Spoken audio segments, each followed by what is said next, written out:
아, 촬영을 하고 있었구나. 책 읽는다고 촬영하는지를 몰랐습니다.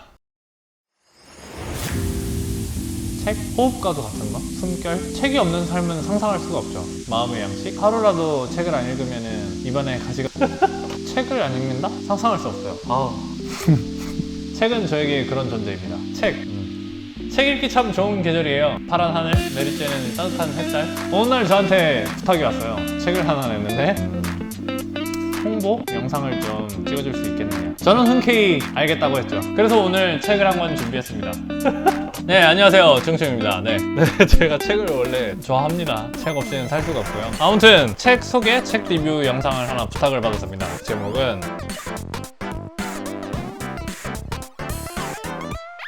책을 쓴 저자가 저의 베스트 프렌드입니다.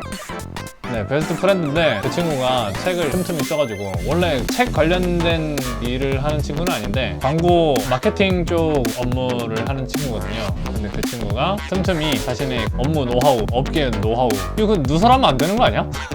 노하우들과 자기의 생각들을 정리를 해가지고 이제 글을 써와서 강연도 하고 뭐 그런 얘기는 들었는데, 책까지 썼다는 얘기를 이제 듣고서 책을 한 권 선물 받고 이 책에 관한 영상을 하나 제작해달라고 부탁을 받아가지고 책을 읽어봤는데, 드로잉이랑 어떻게 접목을 시키면 좋을까 하고 생각을 하다가 이 책을 읽고서 일러스트를 한 장 그렸어요. 그래서 제 간단한 책 소개와 그 다음 영상의 뒷부분에는 일러스트 영상이랑 제가 좀 필이 좀 왔던 그런 구간들을 소개를 시켜주는 쪽으로 영상을 하면 어떨까 해서 촬영을 하게 됐습니다. 일단 마케팅하는 친구가 쓴 책이라서 카피라이트 쓰는 내용이에요. 진짜 나랑 아무 관련도 없겠다라는 생각이 들어가지고 이걸 왜 나한테 부탁을 하지? 하는 생각이 들었는데, 그런데 읽다가 보니까 카피라이트에 대한 내용뿐만이 아니라 사회생활, 회사생활 하면서 겪는 일들, 이런 거에 대해서 어떻게 하면 좀 유하게 잘 회사생활을 할 수 있나, 그런 내용이 거의 담겨 있다고 생각이 들더라고요. 그랬는데 근데 이 친구가 사회생활을 잘할 것 같지는 않았거든요. 이 친구의 특성이 말수도 많이 없고, 이 친구가 이렇게 말이 많았나? 그런 생각도 들었고, 아무튼 카피라이트 관련, 마케팅 관련된 분들이 보시면 엄청 도움이 될 것 같고요. 사회 초년생 뭐 이런 친구들도 보면 좋을 것 같고 라고 생각을 하면서 봤는데 이게 보다 보니까 사람 사이의 관계, 특히 뭐 대중들과 일대 다수를 상대하는 모든 사람들, 사람과 사람 사이에 얘기할 때 상대방의 공감이라거나 상대방의 마음을 살펴보는 그런 시각과 태도, 이런 거를 얘기해주고 통찰을 하는 그런 책이 아닌가 하는 생각이 들었습니다. 네, 그래서 관심 있으신 분들은 카피의 기술, 오 이거 잘 나온다. 특히 제가 인상적이게 봤던 대목은 좀 중후반 쪽에 있었는데, 저도 그 유튜브도 하고 웹툰도 하고 일러스트도 하고 뭐 프리랜서도 하고 다 했어! 뭐 이러다 보니까 여기 있다. 피드백에 관한 내용을 써줬는데 여기서 되게 많이 위로가 되더라고요.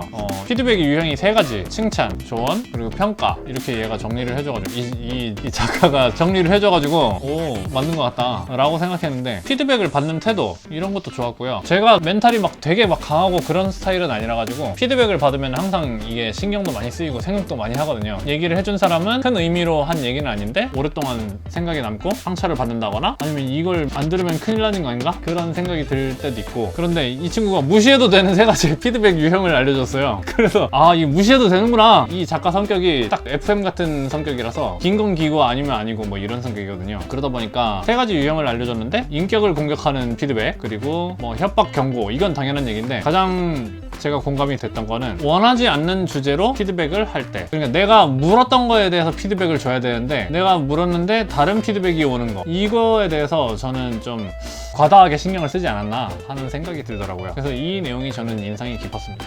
피드백을 해줄 때에도 조심스럽게 해줘야 된다라는 내용이 있는데요. 그 피드백을 요청한 사람은 해주는 사람보다 훨씬 더 많은 고민을 했을 거다, 이런 내용이 있는데 그것도 공감이 많이 됐습니다. 그런데도 불구하고 이 친구는 왜 저한테 그렇게, 아무튼 그래서 피드백에 관련해서 그 내용이 저는 참 마음에 와닿았고, 이 밖에도 다른 내용들은 드로잉 영상에서 제가 한번 소개를 해드려 보겠습니다.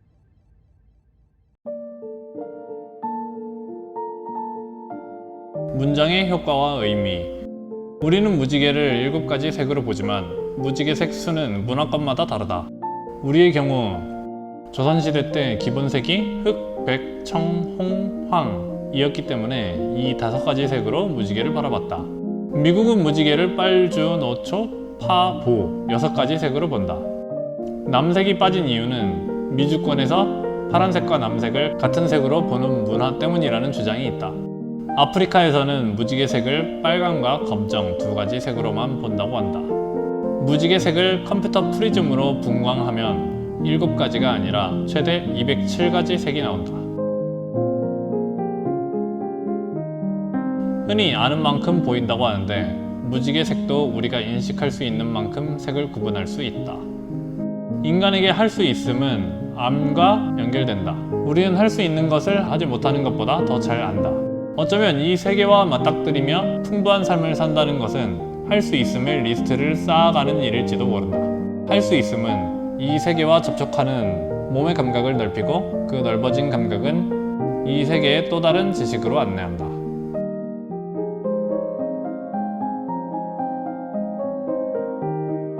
브랜딩의 궁극적인 목표. 리뷰와 평가가 넘쳐나는 세상이다. 이제 사람들은 타인의 평가를 받지 못한 대상에는 자신의 시간이나 돈을 쓰려고 하지 않는다. 사람들은 타인의 평가를 더 신뢰한다. 브랜드에게 신뢰감은 중요하다. 브랜드는 고객에게서 신뢰감 하나를 얻기 위해 심혈을 기울여 제품을 개발하고 마케팅을 하고 고객 관리를 한다.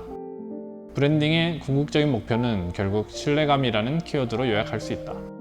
신뢰감은 타인의 평가에서 나온다.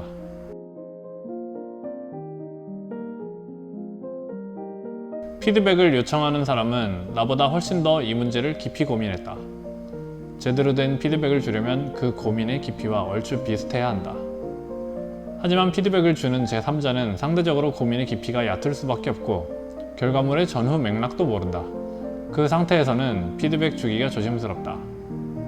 그 입장을 이해한다면 피드백을 요청하는 사람은 확실한 입장을 취해야 한다. 자신이 원하는 피드백이 구체적으로 무엇인지 말이다.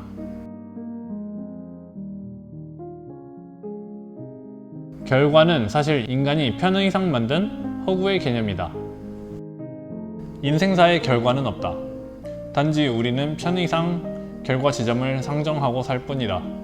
매년 12월 31일은 한 해의 끝이라고 하고 다음 해 1월 1일은 시작이라고 하지만 그런 원칙이 어디 있겠는가? 그저 똑같은 하루의 반복일 뿐이다. 결과의 지점을 언제로 설정하느냐에 따라 인생의 교훈은 달라진다. 결과는 우리의 인생에서 프레임이다.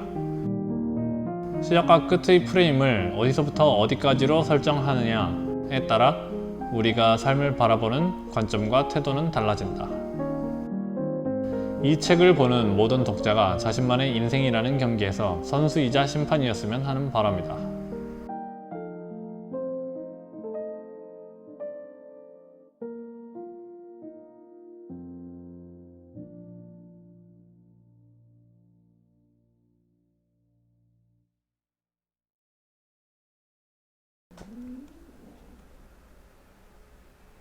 어떻게 책을 안 보고 살 수가 있지?